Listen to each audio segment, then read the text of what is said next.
Hello guys, स्वागत है आप सभी का चेरी पिकअप प्रॉब्लम पार्ट 2 में।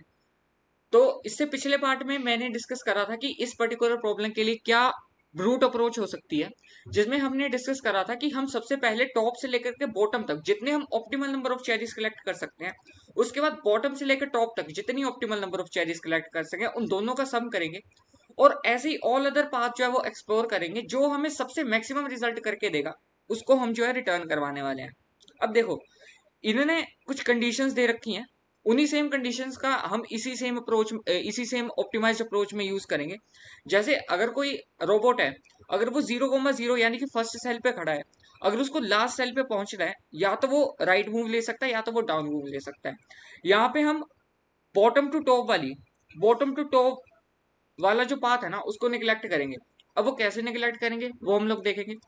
जैसे अगर मैं पुराने वाले टेस्ट केस की बात करूं, हम पहले इसमें क्या कर रहे थे, पहले हम इसमें टॉप से लेकर के बॉटम तक जा रहे थे और जितनी हम optimal number of cherries collect करते थे, जैसे अगर मैंने पहला पाथ ये एक्सप्लोर करा जो हमने येलो वाले में मार्क करा है, ठीक है, यहां तक चेरीज का सम कितना आया, चेरीज का सम, एक मिनट सॉरी गाइस, 8 सम आया। 1 2 3 4 5 6 7, सॉरी 7 है, 7। तो यहां तक के जो टॉप से लेकर के बॉटम तक के लिए जो भी हमारा ऑप्टिमल चेरीज का सम है वो है 7। अब इसी 7 को हम, अब ये जो 7 वाला सम है ना, ये अब तक की करंट चेरीज है जो हमने एक पाथ के लिए एक्सप्लोर करी है टॉप से बॉटम के लिए। अब बाकी जो चेरीज है, अब हम टॉप टू बॉटम के लिए जितनी हम ऑप्टिमल नंबर ऑफ चेरीज और कलेक्ट कर सकते हैं उसको हम बॉटम टू टॉप में ऐड करेंगे। जैसे अगर मान लो बॉटम टू टॉप के लिए हम ये वाला पाथ जो है वो चूज करते हैं, इस पाथ में हमें, जैसे ये अगर ये वाला पाथ फॉलो करते हैं तो ये हमें कितनी नंबर ऑफ चेरीज गिवन करेगा, 1 2 3 4। सो गाइज ये वाला पाथ हमें चार और यानी कि 7 + 4 हमारा 11। अगर हम इन दो पाथ्स का यूज करें तो हम मैक्सिमम नंबर ऑफ चेरीज जितनी कलेक्ट कर पा रहे हैं वो है 11, और यही जो है हमारा आंसर होगा इस टेस्ट केस के लिए। बट अगर मैं आपसे कहूं कि आपने अब तक जितने पाथ एक्सप्लोर करे हैं ना, क्या हमने, मैं क्या कह रहा हूँ आप ध्यान से सुनो, एक तो ये वाला पाथ एक्सप्लोर करा, और फिर जब यहां से पहुंचे यहां से फिर ये वाला पाथ एक्सप्लोर करा, तो क्यों ना मैं आपको कहूं कि भाई आप यहीं से ना, अपने स्टार्टिंग इंडेक्स से ही दो पाथ एक्सप्लोर करो और वो दोनों पाथ आपको ऑप्टिमल नंबर ऑफ चेरीज जो है वो रिटर्न करवा के देंगे। जैसे मैंने बोला आप यहीं से ही शुरू करो, एक रोबोट ये वाला पाथ एक्सप्लोर करेगा और दूसरा वाला ये वाला, और इन दोनों का जो सम होगा वो हम रिटर्न करवा देंगे, जो भी मैक्सिमम सम इन दोनों को ऐड करके बनेगा वो हम रिटर्न करवा देंगे। ठीक है, इससे क्या होगा, जब हम यहाँ पहुंच रहे थे ना, फिर यहाँ से हम फिर पीछे जा रहे थे, इससे क्या होगा, एक ही बारे में हम दो पॉसिबल पाथ एक्सप्लोर कर रहे हैं, दोनों टॉप टू बॉटम के लिए होने वाले पर दोनों अलग अलग होंगे। ठीक है, ये कंडीशन है। अब देखो वो चीज हम कैसे करेंगे, हमें एक स्टेप में दोनों रोबोट्स को चलाना है। देखो जैसे मैंने पिछली उसमें कहा था कि हम जो है ना इस वाली का यूज तो नहीं करने वाले। ठीक है, 0,0 सेल से स्टार्ट करेंगे, n-1 तक पहुंचेंगे, पर दो रोबोट्स मूव करेंगे, दो बंदे मूव करेंगे अपने अपने पाथ को लेकर के। अब देखो, अगर मान लो एक पर्सन है, अगर वो चूज करता है, क्या ऑप्शंस थी, या तो आप राइट पे जा सकते हो या तो आप डाउन जा सकते हो। अगर पहला बंदा ये डिसाइड करता है कि भाई मैं तो राइट में जाऊंगा, तो दूसरा बंदा क्या डिसाइड कर सकता है, या तो वो भी यही सोचे कि भाई मैं भी राइट में जाऊंगा, या तो वो ये डिसाइड कर सकता है या तो मैं डाउन जाऊंगा। अगर मान लो वो डिसाइड करता है कि वो राइट में जाएगा, तो ये हो गया पहला केस। भाई जहां दोनों बंदों ने डिसाइड करा कि दोनों के दोनों बंदे जो है ना वो हॉरिजॉन्टली मूव कर देंगे, हॉरिजॉन्टली मूव कर देंगे। ठीक है, अगर भाई पहले बंदे ने डिसाइड करा कि वो डाउन जाएगा, ठीक है, अगर पहले बंदे ने ये डिसाइड करा कि वो डाउन जाएगा, तो दूसरा बंदा क्या डिसाइड कर सकता है, तो मान लो उसने डिसाइड करा कि वो राइट जाएगा, तो इसमें क्या आप दो पाथ एक्सप्लोर करें, एक बंदा वर्टिकल चला गया और एक बंदा जो है वो हॉरिजॉन्टल चला गया। ठीक है गाइस, अब ऐसे ही तीसरे केस के लिए आ जाओ। तीसरा केस क्या बन सकता है, तीसरा केस बन सकता है कि वो बंदा बोले कि भाई मैं ऐसा करता हूँ, मैं चला जाता हूँ राइट में, पहला बंदा ये कह रहा है, अब दूसरा बंदा ये कह रहा है मैं चला जाता हूँ डाउन। अभी अब पहला पर्सन क्या कर रहा है, पहला पर्सन हॉरिजॉन्टली जा रहा है और सेकंड पर्सन जो है वो वर्टिकली जा रहा है, तो ये हमारा तीसरा केस हो गया। चौथा केस क्या हो सकता है कि दोनों के दोनों बंदे ये बोले कि हम दोनों के दोनों डाउन जाएंगे, यानी कि वर्टिकली जाएंगे। ठीक है, तो ये वो 4 केस होने वाले हैं। इन 4 केसों में जो हमें सबसे मैक्सिमम नंबर ऑफ चेरी जो है वो रिटर्न करके देगा, वही हमारा आंसर होने वाला है। अब जैसे कि देखो, अगर हम 0,0 से स्टार्ट करते हैं,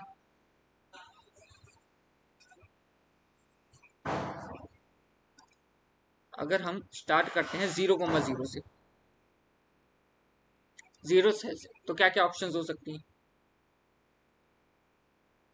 वर्टिकल वर्टिकल वाली, या ऐसा कर लो, ऐसा लिख लो, राइट और डाउन। राइट जाने के लिए हमें क्या करना पड़ेगा? राइट जाने के लिए हमें अपनी जो कॉलम है ना वो इंक्रीमेंट करनी पड़ेगी। तो हमें कॉल +1 करना पड़ेगा पहले वाले के लिए। ये मैं आपको पहले वाले का बता रहा हूँ, पहले पर्सन के लिए। और डाउन जाने के लिए हमें क्या करना पड़ेगा? हमें अपनी रो इंक्रीमेंट करनी पड़ेगी। तो दूसरे बंदे के लिए हम अपनी रो इंक्रीमेंट कर देंगे। ठीक है गाइस। अब दूसरी ऑप्शंस क्या थी? दूसरी क्या केस बन सकता था? उसने बोला कि दोनों राइट राइट पे जाएंगे। अगर दोनों राइट राइट में जाएंगे तो पहले बंदे की भी रो इंक्रीमेंट होगी, या इसको R1 बोल लो, R1 रो इंक्रीमेंट होगी, और दूसरे वाले बंदे के लिए भी R2 रो इंक्रीमेंट होगी, सॉरी इंक्रीमेंट होगी। तो ये बन गया सेकंड केस। थर्ड केस क्या बन सकता था जो मैंने डिस्कस करा था अभी? और मूव कर ले।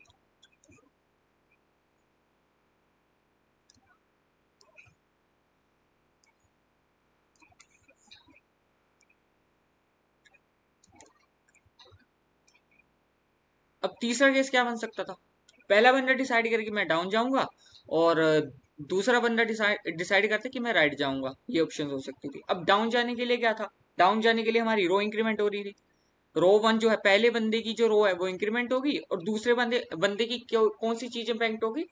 हमारी राइट में जा रहा है वो, तो वो कॉलम में इंपैक्ट होगा। तो दूसरे बंदे का कॉलम इंक्रीमेंट होगा।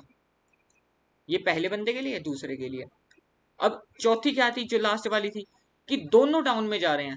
दोनों ने डिसाइड करा कि दोनों डाउन में जाएंगे। दोनों डाउन में जा रहे, तो मतलब रो 1 भी इंक्रीमेंट हो रही है, और दूसरे वाले बंदे की रो 2 भी इंक्रीमेंट हो रही है। तो ये वो एक्चुअली 4 कॉज है जो हमें डिसाइड करेगी कि कौन सा पर्सन जो है वो क्या क्या ऑप्शन ट्राई कर सकता है। ठीक है, और इन सभी में जो भी हमें मैक्सिमम रिजल्ट ला के देगा, वही जो है हमारा आंसर होने वाला है। ठीक है गाइस। अब इसके साथ एक केस और है, एक और चीज है। वो चीज क्या है? अगर आप देखोगे, अगर हम कोई भी ऑप्शन ले जा रहे हैं, यानी कि राइट राइट वाली, डाउन डाउन वाली, राइट डाउन वाली, या डाउन राइट वाली, इसमें आप एक चीज देखोगे, पहले बंदे की जो भी रो कॉलम है, उनमें से दोनों में से, जैसे पहले बंदे की अगर रो लिखूं ना मैं यहाँ पे, रो 1 लिख लूं और इसका कॉलम 1 लिख लूं, ऐसे ही अगर मैं सेकंड पर्सन की रो 2 लिखूं, रो 2 और कॉल 2 लिखूं, तो आप देखोगे अगर वो राइट में जा रहा है, राइट में जा रहा है, तो इस बंदे की भी, इस बंदे में भी इंक्रीमेंट हो रहा है, पहले वाले पर्सन में भी 1 का इंक्रीमेंट है और सेकंड वाले पर्सन का इंक्रीमेंट है। ऐसे ही सेम केस इसमें के लिए, डाउन के लिए, क्योंकि दोनों में रो इंक्रीमेंट हो रही है, इसमें भी रो 1 इंक्रीमेंट हो जाएगी, इसमें भी रो 2 इंक्रीमेंट हो जाएगी। इसमें क्या है राइट में? अगर इसमें राइट में क्या है, तो राइट में क्या होगा कि हमारी कॉल इंक्रीमेंट हो जाएगी। इसमें पहले पर्सन की कॉल इंक्रीमेंट हो जाएगी, और दूसरे पर्सन जो है वो डाउन जा रहा है, तो इसकी जो है वो रो इंक्रीमेंट हो जाएगी, रो 2 इंक्रीमेंट हो जाएगी। ठीक है, तो मैं आपको बताना क्या चाहता हूं कि भाई देखो, दोनों के, दोनों इंडिसेस में ना, या आईजे में, इसका आईजे ले लो या तो इसका आईजे ले लो, इन दोनों के आईजे में किसी ना किसी एक वैल्यू में इंक्रीमेंट हो रहा है। या तो इसमें रो में हो जाएगा, या तो इसमें कॉलम हो जाएगा। ऐसे ही या तो इसकी रो में हो जाएगा, या तो इसकी कॉलम में हो जाएगा। दोनों के केस में कॉलम में हो रहा है, इसमें इसमें इसकी रो में हो रहा है, इसमें इसकी रो में हो रहा है।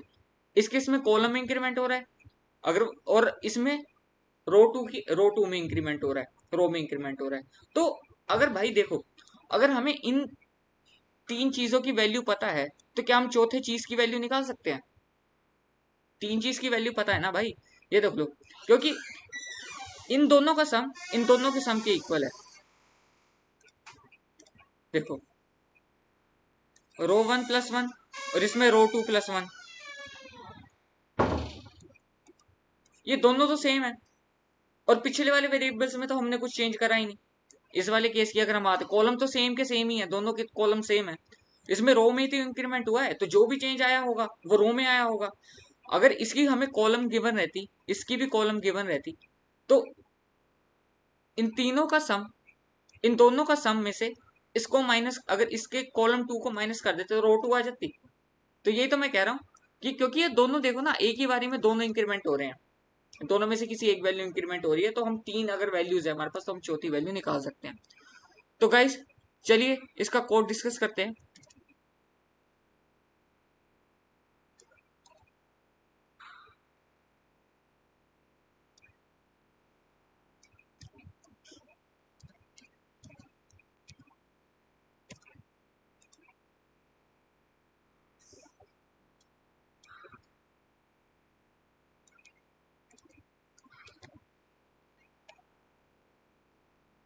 देखो मैंने डीपी लिया, 3D डीपी, क्योंकि 3D डीपी इसलिए 4D लेने की जरूरत नहीं थी, क्योंकि मैंने आपको बोला अगर हमारे पास तीन वैल्यू है ना तो चौथी वैल्यू हम निकाल सकते हैं।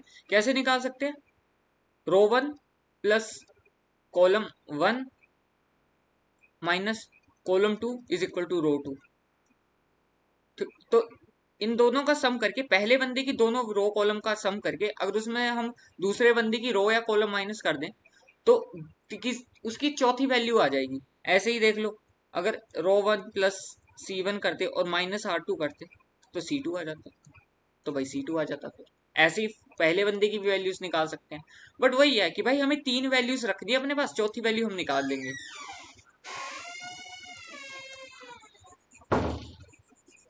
ठीक है, तो उसके लिए हमने 3D डीपी लिए, -1 से इनिशियलाइज कर दिए सारी की सारी वैल्यूज, एक ऑप्टिमाइज नाम का फंक्शन कॉल करा है, और एक हमने गोल वेरिएबल लिया है। गोल वेरिएबल क्यों लिया है वो मैं आपको बाद में बताऊंगा।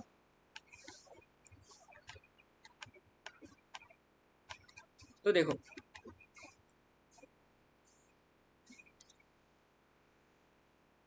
हमने यहाँ C2 की वैल्यू निकाल लिया, क्योंकि हमारे पास R1 C1 और R2 की वैल्यू थी, जिससे हमारी C2 की वैल्यू आ गई।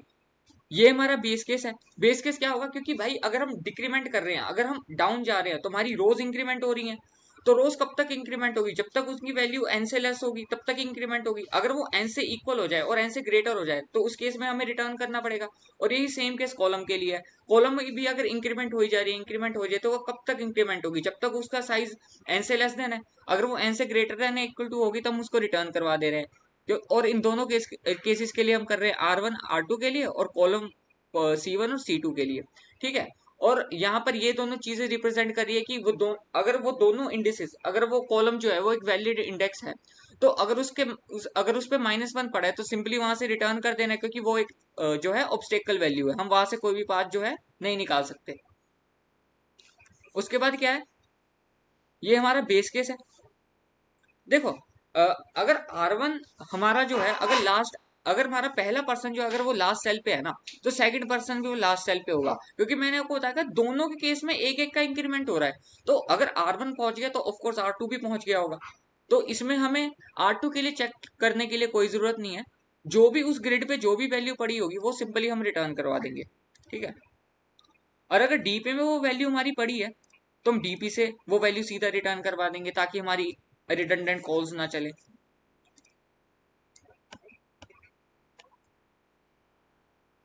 तो यहाँ पे हमने वो चेरीज कलेक्ट कर ली हैं। अगर देखो अगर एक बंदे ने, जैसे मैं आपको बताऊं,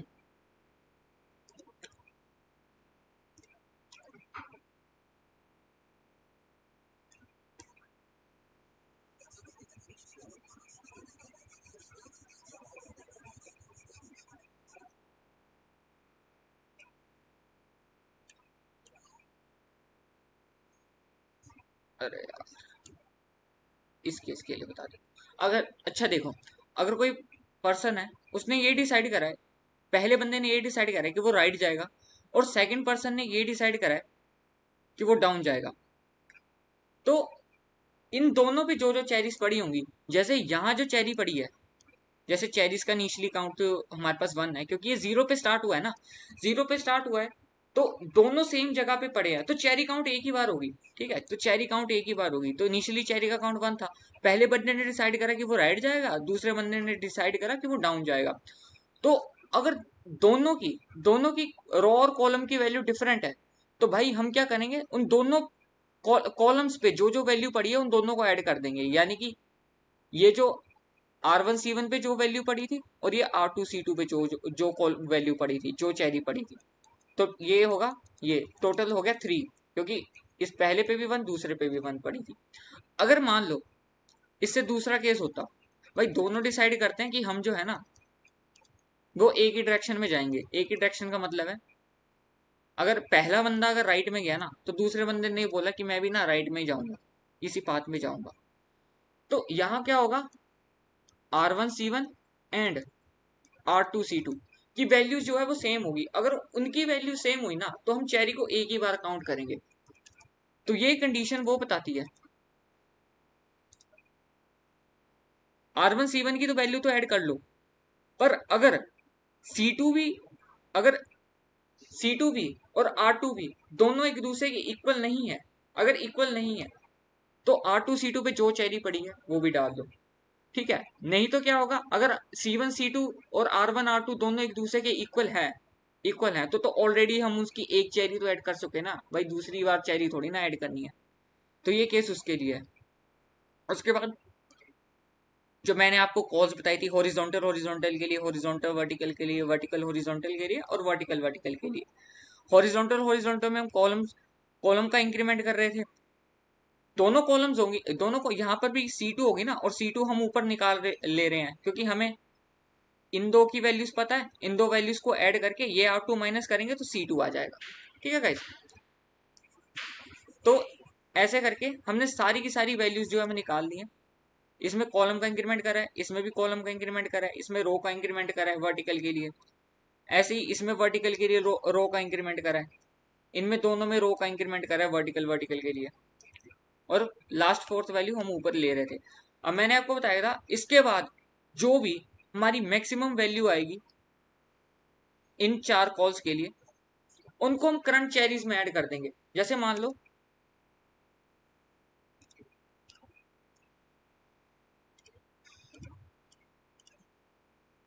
इसी केस के लिए बता देता हूं, यहां का चेरी कितना था, सम। अब इनकी जो 4 कॉल्स थी, जो मैंने आपको 4 कॉल्स डिस्कस करी, ये अपने राइट लेफ्ट से जितनी भी मैक्सिमम चेरीज कलेक्ट करके लेके आएंगे ना, उसको इस पर्टिकुलर आंसर जो हमने अब तक के लिए कैलकुलेट करके रखा है उसमें ऐड करके भेज देंगे। ठीक है गाइस, हमने यहाँ वो करा है, मैक्स निकाल लिया, और उसके बाद क्या करा, उन मैक्स चेरीज को करंट जितनी हमारी चेरीज बनी है, ये वाली,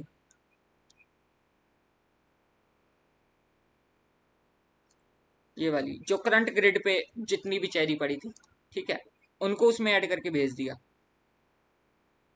अब ये कंडीशन तब तक के लिए है, क्योंकि इनिशियली याद करो ना, हमने जो टीपी में हमने -1 की वैल्यू डाली थी, तो हम -1 को डिफर करने के लिए हम इंटीजर डॉट मिन वैल्यू रिटर्न करवा रहे हैं।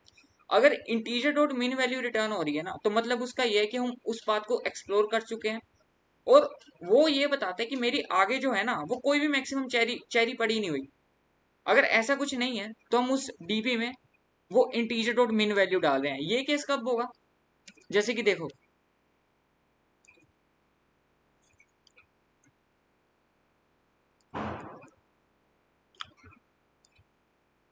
एक बंदा यहां गया, पहला बंदा यहां गया, अब वो यहां से उसके पास दो ऑप्शन है, या तो वो राइट में जाए या तो वो डाउन जाए। पर आप देखोगे ना, दोनों के दोनों एक ऑब्स्टेकल हैं, तो वो यहां से मिनिमम वैल्यू रिटर्न कर देगा, यहाँ पे आ जाएगी हमारी मिनिमम वैल्यू, और ये इस पर्टिकुलर केस के लिए आंसर होगा, क्योंकि यहाँ पे आप देखो, यहाँ पे हमारी मैक्सिमम चेरीज आ ही नहीं सकती ना, तो यहाँ पे हमारी मिनिमम, तो इस सेल के लिए हमारे पास मिनिमम आंसर होगा।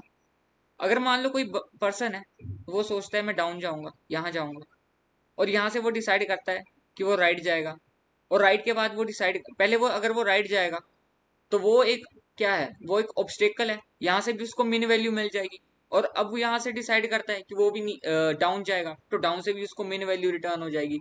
तो इस पर्टिकुलर सेल के लिए भी हमारे पास मिन वैल्यू होगी।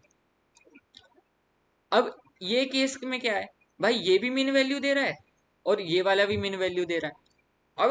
अब अगर हमें फर्दर आगे जाके अगर हमें मिन वैल्यूज रिटर्न हो रही हैं तो ये क्या बताता है कि भाई आगे कोई पाथ है ही नहीं एक्सप्लोर करने के लिए। देखो ना, ये सारे के सारे कोई पाथ था ही नहीं हमें एक्सप्लोर करने के लिए, क्योंकि ये सारे -1 थे। हम किसी भी तरीके से अपने गोल पे पहुंच ही नहीं सकते, ये सारे के सारे -1 थे। तो अगर हमारे पास मिन वैल्यू रिटर्न होके आ रही है हमारे आगे वाली कॉल से, तो इसका मतलब क्या है कि भाई हम कोई मैक्स चेरी नहीं कैलकुलेट कर पाए हैं उस पर्टिकुलर केस के लिए, तो हमारी डीपी में वो सबसे मिन वैल्यू डाल देगा। अब मिन वैल्यू में आप चेरीज, अगर आप करंट इंडेक्स पे जैसे यहाँ पर एक चेरी पड़ी थी, अब मिन वैल्यू में आप एक चेरी डालोगे तब भी वो मिन वैल्यू रहेगी ना, तो उसको डालने का कोई फायदा ही नहीं है। तो इसलिए हमें सीधा ही उसमें मिन वैल्यू डाल दी भाई, वो कभी भी जाएगा ही नहीं, बढ़ेगी नहीं वो वैल्यू। एल्स अगर आगे वाले केस में मान लो मैक्सिमम चेरीज रिटर्न होके आती हैं, तो जो करंट ग्रिड पे करंट सेल पे जो भी चेरी हमारी पड़ी है उसको हम मैक्स चेरीज में डाल के उसको रिटर्न करवा देंगे। ठीक है। अब बेसिकली पर्पस क्या था मेरा आपको ये बताने का कि हमने ये गोल वाला वेरिएबल क्यों लिया है। बिना इसके काम भी तो हो सकता था, क्योंकि एक्चुअली हम सारे के सारे पाथ तो एक्सप्लोर कर ही रहे हैं, वो कभी ना कभी तो क्या बोलते हैं अपने बॉटम पे पहुंच जाएगा। तो ये वही केस है कि अब देखो, अगर हम गोल वाला वेरिएबल नहीं लेंगे तो क्या होगा। तो मैं आपको एक टेस्ट केस बता देता हूँ, ये वाला।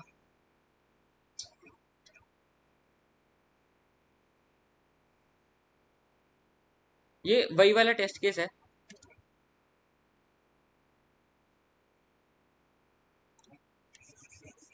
अगर मैं इसको आपके सामने यही ड्रॉ कर दूं फिर से,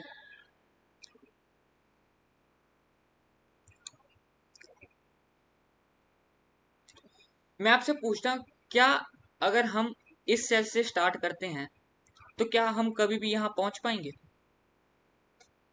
नहीं पहुंच पाएंगे, कभी भी नहीं पहुंच पाएंगे, क्योंकि भाई अगर यहाँ से आप राइट जाओगे, ये दोनों आपको यहाँ से मिनिमम वैल्यू आ जाएगी और यहाँ से मिनिमम वैल्यू आ जाएगी। अगर आप यहाँ जाते हो यहाँ पहुंचोगे तो यहाँ से मिनिमम वैल्यू आ जाएगी, यहाँ से मिनिमम वैल्यू आ जाएगी। आप किसी भी केस में हम अपने लास्ट वाले सेल पे पहुंच ही नहीं सकते, कोई भी पाथ ऐसा है नहीं जो आपको गोल पे पहुंचा सके। तो इसका मतलब क्या है, इसका मतलब ये है कि भाई इस केस में हमारा जो आंसर होना चाहिए ना वो 0 होना चाहिए। ठीक है, क्योंकि हम गोल पे पहुंचे ही नहीं। बट अगर हम वो वेरिएबल ना ले गोल वाला, तो हमारा आंसर इस केस के लिए 3 आ रहा है, चेरीज 3 रिटर्न कर रहा है। कैसे रिटर्न कर रही है चेरीज बाई 3, कैसे आ रही है देखो ना।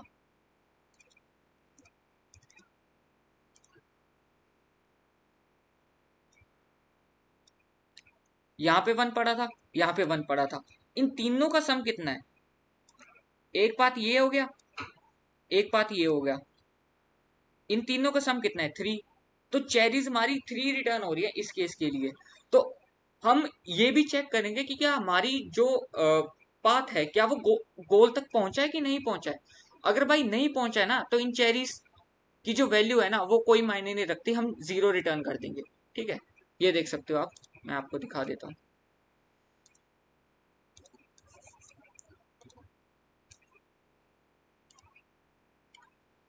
ये हमने गोल लिया है जो कि चेक करेगा, इनिशियली ये फॉल्स होगा, पर जब हमारा वो लास्ट वाले सेल पे पहुंच गया ना तब हम इसको ट्रू कर देंगे। कॉल करने के बाद अगर वो हमारा गोल पे नहीं पहुंचा हुआ तब तो हम 0 रिटर्न कर देंगे, क्योंकि उस टेस्ट केस के लिए फिर वो हमारी 3 मैक्सिमम चेरीज जो है वो रिटर्न कर दे रहा था, पर उन 3 चेरीज की कोई अहमियत नहीं है जब तक हम गोल पे ना पहुंचेंगे। अगर हम गोल पे पहुंच चुके हैं तो जो भी हमारी मैक्सिमम चेरीज बनी है वो हम रिटर्न करवा दे रहे हैं। ठीक है, अगर मैं आपको बिना इससे करके दिखाऊं तो, बिना इसको को मैं कमेंट कर देता हूँ स्कूल वाले वेरिएबल को।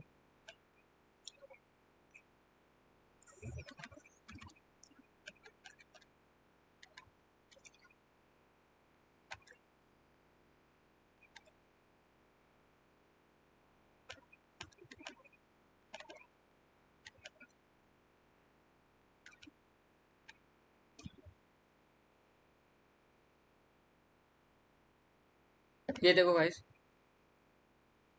नेगेटिव में आंसर आ रहा है, क्योंकि मिन वैल्यू रिटर्न होके आ रही थी हमारे पास, उसमें से उसने 3 चेरीज ऐड कर ली उसमें, बट फिर भी वैल्यू तो हमारी मिनिमम ही रहेगी ना। तो उस केस के लिए हम इसलिए गोल वेरिएबल का यूज कर रहे हैं, ताकि हमारे पास जो भी वैल्यू बने वो हमारी जीरो गोल पे पहुंचने के बाद हमें वैल्यू मिले। तो इसके लिए हम इस गोल वेरिएबल का यूज कर रहे हैं।